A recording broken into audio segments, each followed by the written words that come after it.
Hey guys, Deronda here with Foods 101. Today, I'm showing you how to make peanut brittle. Don't let it intimidate you. Very simple and easy to do.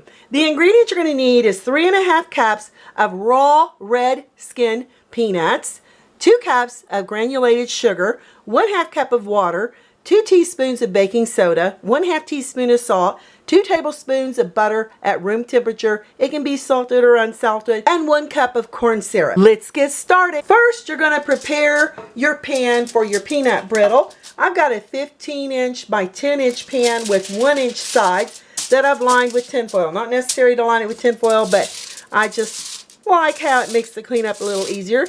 Gonna add a thin layer of butter here on the bottom.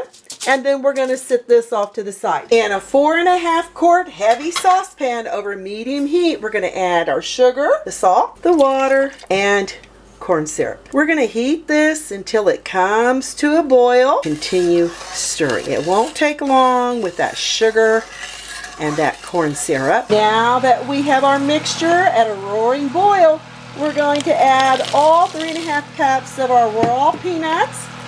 And it's going to drop the temperature a little bit, but we're going to continue stirring until it begins to boil again. At this point, we're going to add our candy thermometer because we're looking for a hard crack stage of a temperature of 293 degrees Fahrenheit. Continue stirring and keep your eye on the thermometer. We've reached the 293 degree Fahrenheit.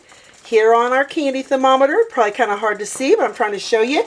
Now immediately we're going to add the butter and the baking soda. Whisk this very generously, quickly. Be careful when working with hot candy. Woo! There we go. Vigorously give it a lovely little stirring. And then over here to our prepared pan, we're going to dump it in all at once. And generously, we're going to spread it from corner to corner. We're looking about 1/4 of an inch thickness here on our peanut brittle. And that looks absolutely perfect. Let this sit up till it cools down. I've spent an hour cooling down my peanut brittle. You just go over here, break it off into however small or large you want your pieces. This is an excellent Christmas homemade gift. Then again, we're just going to break it down. Let's give it a try. Wow, that is some delicious homemade peanut brittle. You're not going to be disappointed in this peanut brittle recipe. I'm Deronda with Foods 101, and by the way, store in an airtight container. Give me thumbs up, leave me a comment, hit that notification bell to be the first to get my new YouTube food videos. Thanks a million for watching. Stay safe, and I'll catch you lovely people later.